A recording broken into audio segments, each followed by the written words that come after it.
and gentlemen, please welcome to the stage the wonderful Colin Gooch. Thanks very much. Thanks very much. Thanks, guys. I appreciate that. I hope you all noticed when John Girondas got up last time, he said, "I love being here." And I almost burst out in applause, and I should have done, because I feel exactly the same, John. I love being here, and I'm extremely proud of the fact that I'm able to speak to you tonight. And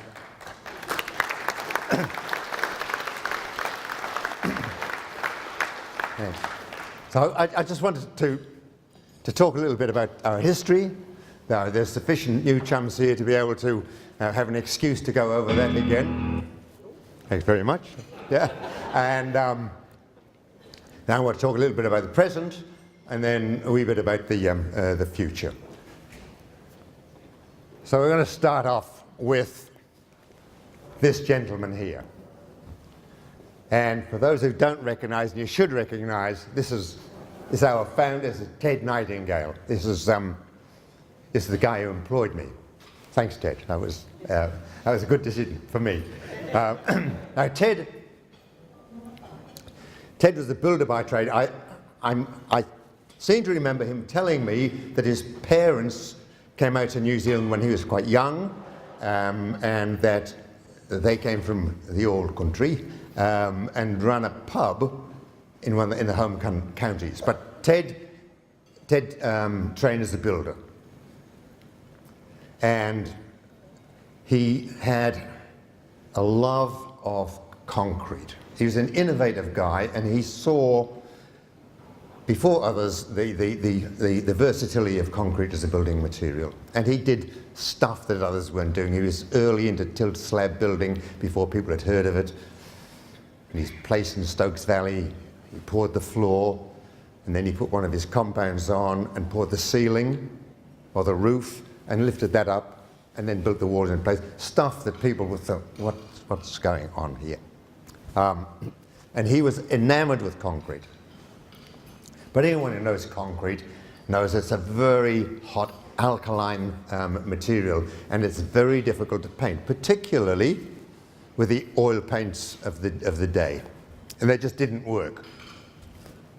And so Ted needed something to paint his concrete buildings, and so he turned to his best friend, which was cement, and based a paint on cement. So that was his love, and he knew a bit about cement and how it worked. And so he produced a product which he called Stipple Coat. He produced it. Did you see on our tables today the vases in the centre with that old concrete mixer on? I mean, whoever thought that was a magnificent touch? Because he made his first paint in a concrete mixer. And he added to the concrete mixture his ingredients, which was cement and salt and a bit of diatomaceous earth and so forth, and river boulders. And the river boulders used to churn them around, and the river boulders would rumble around and break up and make it fine. So, in this garage in Tinnacorry Road, it's interesting. The old bugger, he always loved big cars, and I can see there, yeah, he always had a big car with him. But he produced Stipple Coat. I think I've got a picture of Stipple Coat.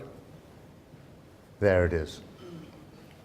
Stipple Coat cement-based paint. This is quite a modern can because it's still got Resene paints on it. Resene paints didn't actually come into existence until 1977, and it was called Stipple Coat products. And this was our product, because Ted was a concrete man. And his business was the cement-based paint, but also concrete admixtures. He had things to help concrete cure, Curecrete, no bond to separate it, a release agent, and foam, not foamine, Concure, a whole range of products that he had.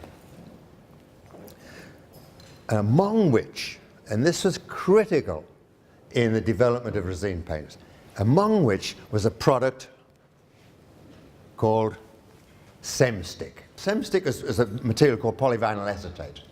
It was one of the products which were developed in Nazi Germany under the Bühne program. It was taken by the Allies, and a company in England, Vinyl Products, was set up to make this material. And it was useful, among other things, as an adhesive, but as an adhesive and an admixture in concrete. And Ted saw the possibility of this and seized on this and started developing the technology of improving the adhesion of concrete to substrates by the addition of this material. And that was quite revolutionary. Before, if you wanted to get the concrete to stick, you had to scabble. That means you had to, with hammers, hack out lumps of it. It was a very labor-intensive material. With the use of this product, it made that facile and cheaper.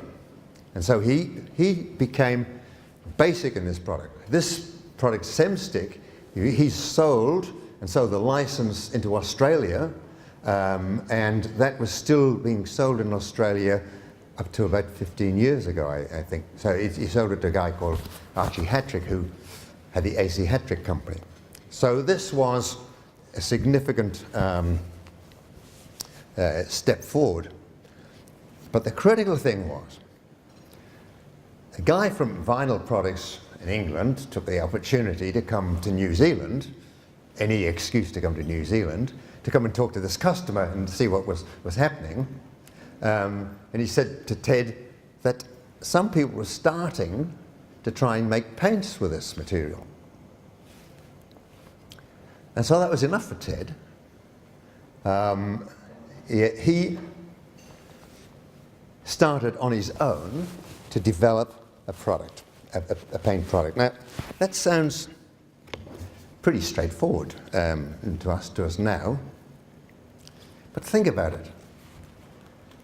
There's no Google. He couldn't just tap in to say how to make paint from PVAs. There was no great online library. There was nothing, and there was not much written about it because the damn things hadn't been invented yet. They were still in the gestation period. And so basically, with smarts and an Edison doggedness, he did develop a paint. And he came up with Resene semi-gloss. And that was a turning point, a huge turning point in New Zealand. This was the first modern waterborne paint in New Zealand for interior and exterior. Sure, there were latex paints around, distempers, some oil emulsions, but nothing like this product here. It was quite revolutionary, such that people wouldn't even believe it. There's a photograph somewhere which I've hunted for and can't find, but it's Ted. He's in a shop window.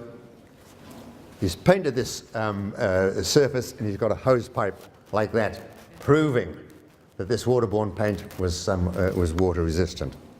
I'd also like to point out the name, British semi-gloss.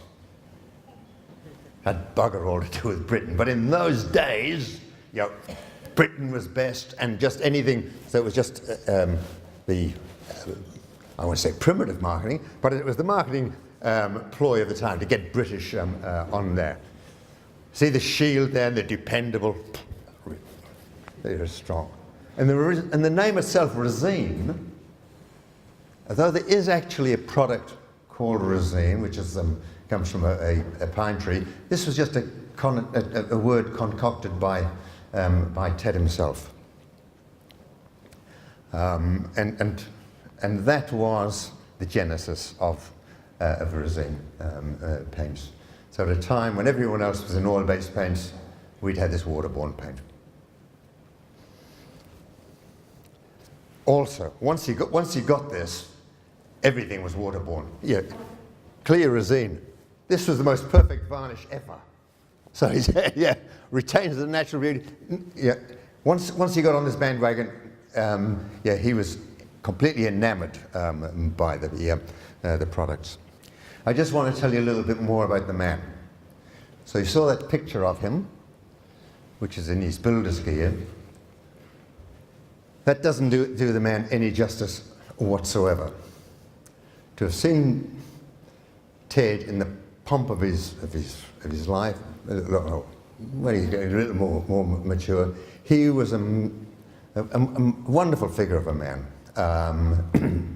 You know, he had a mane of white hair, you know, a real leonine face. He came into a room, people stopped and knew he had this wonderful presence about him. And he was a man of taste and a man of culture. He loved music, classical music, and especially opera. Maria Callas was his absolute favourite. I remember, it's a bittersweet memory. When he was actually, he was dying. He was in the what was the side of hospice then. These Walkman, these tape players had just come out, and we realised that, and so we fitted them out. We got a Walkman and got all of his tapes. So while he was lying there, yeah, he could listen to all of his lovely music. I loved Ted. It was very much like a father and son relationship, and it was a wonderful start to my career with the company, and an end to his, I guess, because I always felt it easier to build on stuff than to start something from nothing. And I got tremendous admiration for guys who can come in, see an opportunity, and start from scratch. So that was the first step, if you like, with Resene. The next generation came along, and the next generation came along, and that was Tony. And let's tell you the things that he's done first before I talk about Tony the man. So Tony came along, and he just wanted stuff to change, and they did change. And he really made big decisions. One of the first ones he came in, we were in the hands of sales agents. And sales agents can be good for companies starting off, but when we get a certain critical size, it becomes a difficult relationship, because you always want them to be doing more and focusing on your product. But we actually couldn't afford to put on our own sales force. Well, the fact is we couldn't actually afford to buy the cars. New Zealand's regulations at the time were very, very strict. You could only buy cars if you had overseas funds. Second-hand cars commanded a higher price than new cars. But in '69, I think it was, the law was passed that allowed the leasing of cars. And that was the catalyst for Tony. He immediately saw this was the chance. So he said, I can set up a sales force, and the biggest hurdle was getting him cars. I can now I can overcome that with the lease. So he started his own sales force.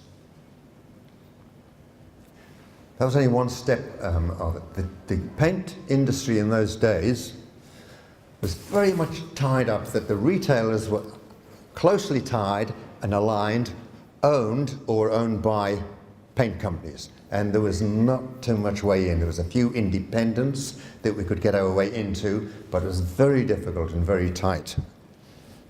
So Tony, if you'd excuse the French, he said, bugger it, I'm going to go direct.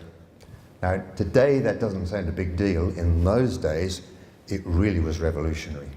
And just say we went direct to the painter. The model was set up a warehouse, we got a rep in a lease car and a storeman, and that was us on our way. The other decisions that he made and what he saw was colour was the way forward. not paint, colour. One of the major things he did was decide that this particular colour card, which is a British standard colour 2660, this was the way to go. It was released in England. He saw it, said, that's what I want. And that's what he did. At exactly the same time, he was being sold by an American group called the Californian Ink Company, this concept of tinting systems, whereby, which you all know now, but again, this was really quite revolutionary. So he decided he wanted to be in that, which is a really good idea. He also, they said, well, do you want a standard lead-based, or do you want to try this new lead-free? So I said, oh, lead-free sounds the right thing to do. They'll go lead-free. And that was, at once, to quote Charles Dickens-like, it was the best of decisions and it was the worst of decisions. It was the worst of decisions because it didn't work. Those beautiful yellow colours on that chart, which all the architects loved and wanted to specify, came out like this on the left. And with 5 or 6 coats you could get coverage. The only Resene paint on the job would be these bright colours, and we got a dreadful, dreadful reputation. And it was tough. And that was just about the time that I joined the company. He basically said, oh, here we go, Colin, that's good. So first thing, can you fix this? It was the best of decisions because it forced us to future-proof our company. It forced us to do things well before the opposition were to try and solve these problems. And we did solve the problem, as you know. And we went from there, from the left to the right. And that just looks like one drawdown card, but believe me, that encapsulates the strength of Resene paints for 3, 4, even 5 decades, and it still is a powerful underpinning thing of our company. There was another company in Auckland who tried to do the same, but they didn't get this. It was a company called British Imperial Paints, and they failed and they died simply because they couldn't get over this. There's other spin-offs to that, you know. We said, well, you take lead out of paint, you've got to take it out completely. Lead is a very important dryer in paints. And so, at the same time, it was in, I think, 1971, we'd taken lead out of dryers out of the paints. There were still major companies still struggling with that technology in the years 2000. And so that decision was so powerful. One more example, if I may. We needed the roof primer because New Zealand Steel changed the way they finished steel, and it started rusting underneath acrylic paints. We needed a primer, we didn't have one. All the rest, the major one was calcium plumbate, was lead-based or chromate-based. We didn't have a primer, and we didn't allow ourselves to use this technology. So we came up with something different. And the product we came up with was a product called Galvo One. All of those products which we were competing against with that product back into the 70s, all long gone. And Galvo One today, nearly 50 years later, is still playing a useful and powerful role in the paint industry. And it all gets back to that original decision. So by God, I cursed them for it, but yeah, I see the tremendous benefit of it. He also decided to get into retail. Now, you had a bit of the story because John Gerondis actually hacked my email and took a lot of these photographs and the stuff out of it. But it's okay. We can. It's all about sales tonight, you know. Before we get into retail, you have seen this photograph. What you haven't been pointed out was there, right in front of me. I'm pointing. Is the technical director's company car. Yeah. Yeah, a cracker.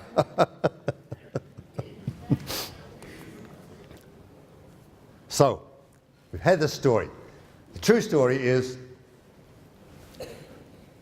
there's a company who is making the hand-printed wallpaper in Masterton, Bill Mason. Nice guy, queer as a two-bob watch. But he used to buy his paints from us, and then we started developing specific paints for him. He decided he wanted to sell, which he did, and we bought it. He had this retail outfit, so 23 Marion Street was the Mason handprint shop. So it wasn't a decision of ours to buy the shop, it actually came along with the purchasing of Mason handprint. But I'm so proud when I go overseas and show photographs of our colour shop because there's nothing like them anywhere. And that's where it started, and that gives me a huge buzz. It was at the time when Are You Being Served was running on TV, and we were doing all the sort of Are You Being Served? Yeah, we thought retail were a bit for puff, but it was that was the genesis of it. And so all of these things, I'm not, and you know them now. You know, this is where we are. We have the most, we have beautifully branded, and that branding concept was Tony's. In these beautiful colour shops, and continually with the lead-free, the high quality, all the things which we started out to do in the 1970s. Just talk a little bit about Tony. He was a visionary, that guy. He really was. He saw things that others didn't. And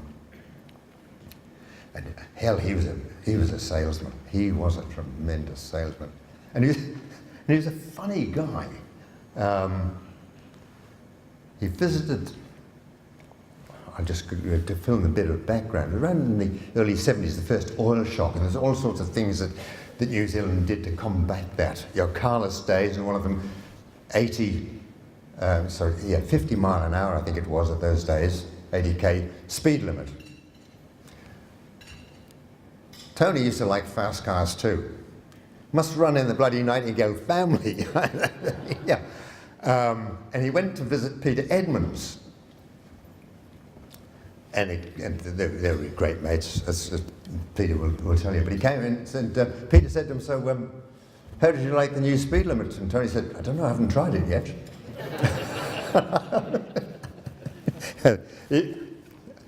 Whatever he had, he had a certain magic, and customers did like him, liked him a lot. And he was, he was crucial and pivotal to the business. And I loved him like a brother. And just like a brother, sometimes he'd infuriate the hell out of me, and other times to be admiring of it. And it really was like that. But I do remain immensely proud of what we achieved in that time together, and his time was too bloody short. This is what we've attempted to achieve and continually strive to achieve. I want to talk a little bit about our people. A lot of people talk about family stuff. We really live it. I came here this morning, everything around, and the buzz and the vibe man, I was jumping out my skin. I really, yeah, it was just so exciting to me, and it was great to see so many long-termers. And I'm not talking about long-termers just been here a long time. I'm talking about people who've been here a long time and come back and still got that fire in their eyes. Just blows me away. I love it. You might be surprised to know that we have 55 people who have served 20 years or more with the company. Yeah, yeah. Now, I'm not actually the leader because, in fact, yeah, Mike from Alex, he's done 50 years, man and boy with the company, and that's. But I'm trying to catch up with you, pal.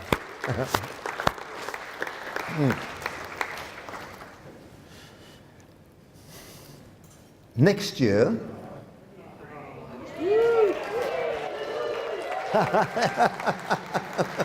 Oh, I've got competition now. Yeah.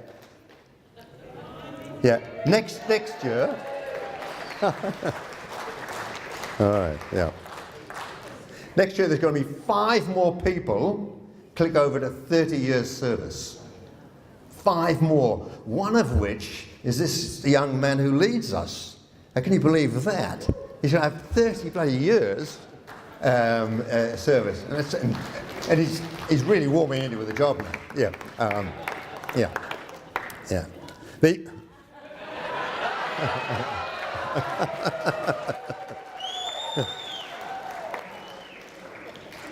Yeah. There's a guy who'll come up here, one of our young ones. He's only done 20 years. A guy called Isaiah Ula, who makes paint for us.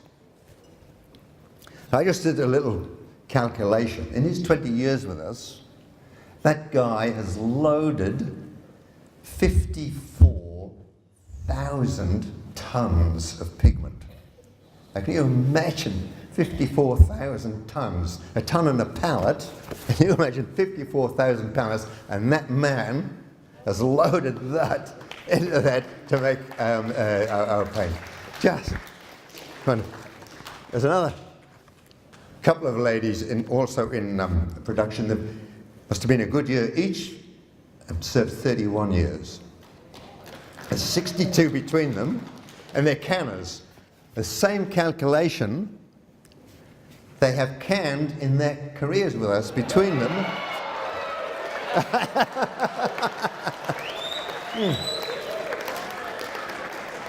Yeah. Yeah. They've canned over 200 million litres. Doesn't it? The numbers just blow me away. These are such good long-term people. Yeah. Yeah. And it really is family. We've had some who want to leave us. JK, for example. Yeah, he decided he wanted to go and test his wings in Australia, but then realised it wasn't his thing.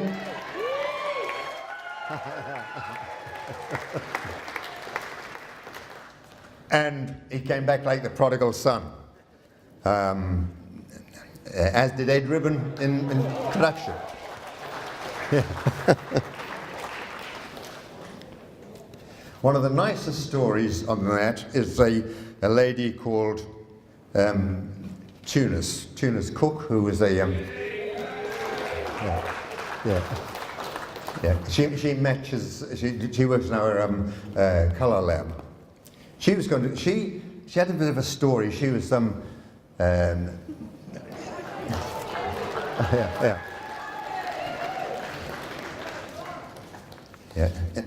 Tunis married an American guy, came back home, started working for us, and he tragically died within 2 years of them in getting together, and she was left. Oops. Yep. Yeah. Right. Yeah. Yeah. Tunis was left to bring up a daughter. and by herself. And she decided to wanted to go to Australia, and in the finish, she didn't.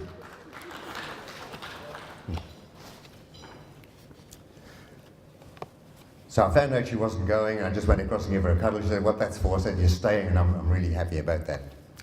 It didn't come out until her 20th year celebration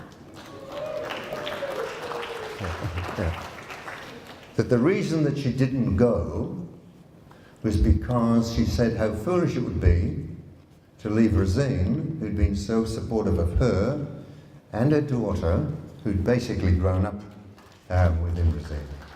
And yeah, that to me highlighted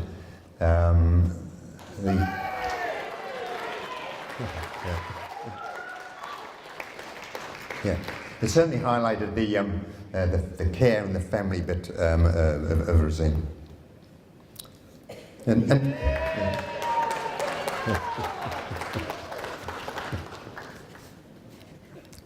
I talked to John Gerondis. I said, what is it this buzz that we get? I got it today, and I get it. I go into a visiting colour shop, and I get it. And I said, is it in the water, or is it selection? And we decided it was a bit of both. Yeah, we don't select dickheads.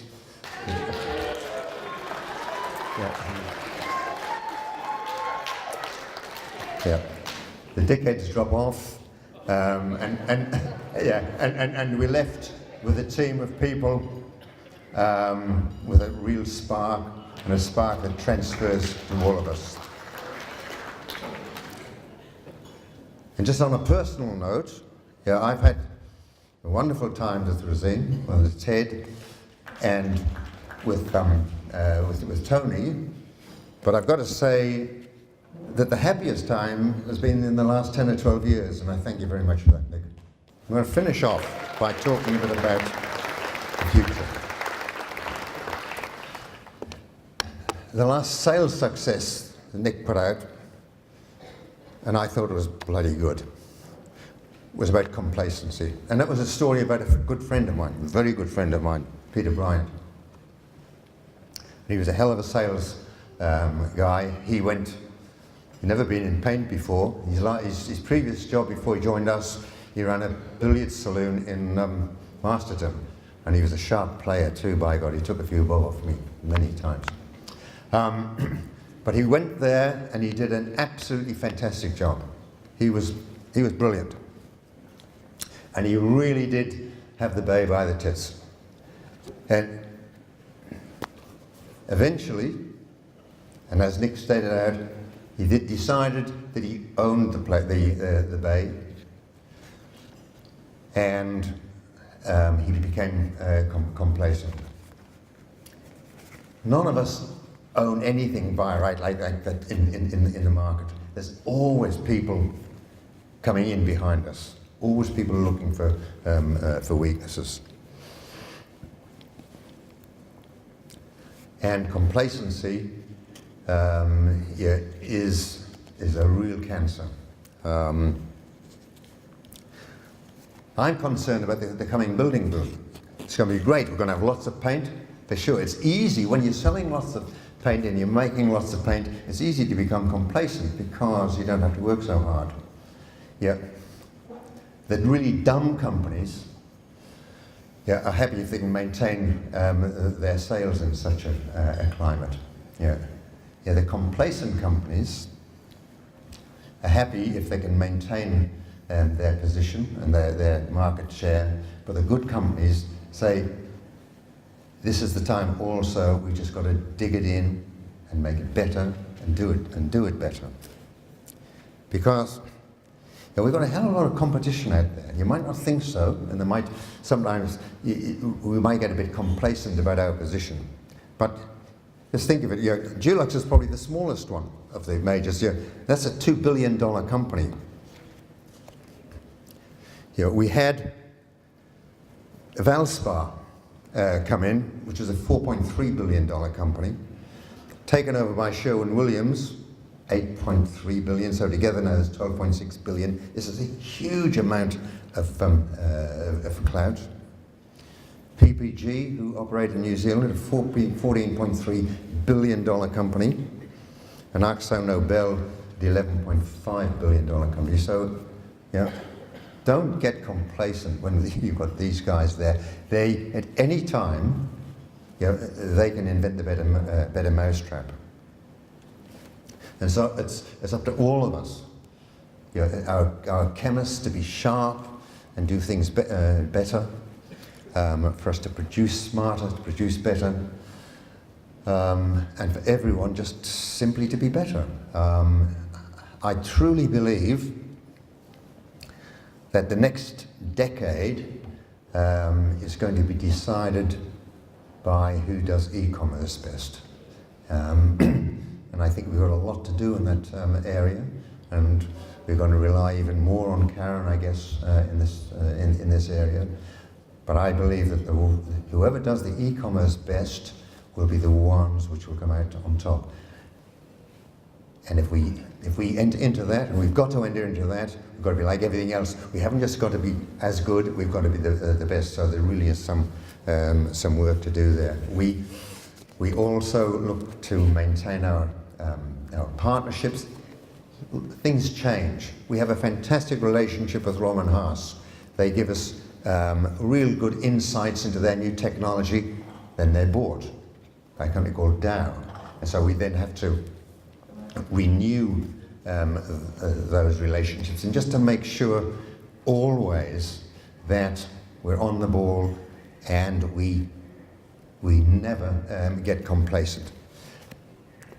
I've said it before, but yeah, I take my analogy from a dog sled team, and always remember this, guys and gals. It's only the lead dog that gets a change of scenery. And think of the view that dogs 2, 3, and 4 get. We really want to stay in front. Yeah, thanks very much, guys.